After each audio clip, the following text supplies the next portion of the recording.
Hi, I'm Alannah Purslow. Today I'll be reading a sample of Luna Roja, Red Moon by Nieves Herrero. For more information on the sample and rights to translation, please take a look at the description box in this video. This is an extract from Chapter 10, The Mass Ball. In the middle of that dance, with hundreds of people talking at once, there was suddenly a piercing and resounding yell that came from outside the room. After that, other shouts could be heard that ended up stopping the music. In the beginning, everyone thought that it was some kind of joke, until a man in a tuxedo took off his mask and announced loudly, "A woman is dead!" Margot and Parker looked at each other, and without saying anything, they went running to find out what had happened. When they got to the ladies' powder room, they had to break through the crowd that was packed in by the door. "What's happening?" Margot asked. "A woman is lying dead in this room here," she heard someone say, who was running out of there frightened. "Let me pass!" Margot wanted to get into the woman's bathroom. "We've called the police, and they've told us that no one can come in," said a man dressed in hotelier's attire. Margot was eager to check the details herself. Harry Parker took out his badge and showed it to the man who wasn't letting anyone in. "I'm the head of security at the Spanish embassy in the UK. I should at least take a look," he said. "I have to check if the person in there is dead or badly injured." "That's fine. You can come in, but no one else," the hotel employee said. Margot went over to the woman who was crying. She imagined that she was the person who found her dead. "What have you seen? Can you speak?" Holding her by the arm to try and calm her down. A woman with her back turned from me, her head resting on the side of the cubicle. She started to cry. "It's awful. I tried to talk to her, but she didn't respond. Can you tell me how you found her?" Margot carried on interrogating her. "I came into the bathroom, and I went into the cubicles.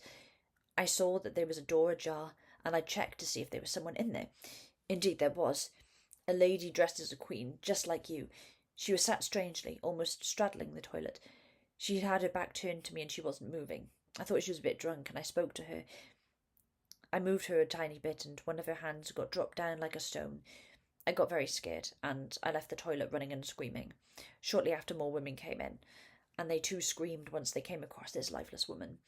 I'm so afraid. I want to go home." The witness once again broke out into sobs. Inside the toilet, Parker went up to the woman's body and checked for a lack of pulse. He looked to his side. He found it strange that the murder had been committed this way. It seemed as if she had come into the bathroom with someone she knew, and ultimately that person had killed her. There were bloodstains on the right-hand side of her dress. He didn't want to touch anything until the police arrived.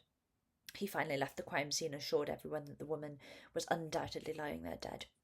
Margot looked at him and remembered her omen. If a full moon has a red halo, a crime will be committed that night. This time, the moon didn't just have a red halo. It was completely covered in a brilliant red hue. "Was it a natural death?" the young journalist asked, hoping that she had somehow died without human interference.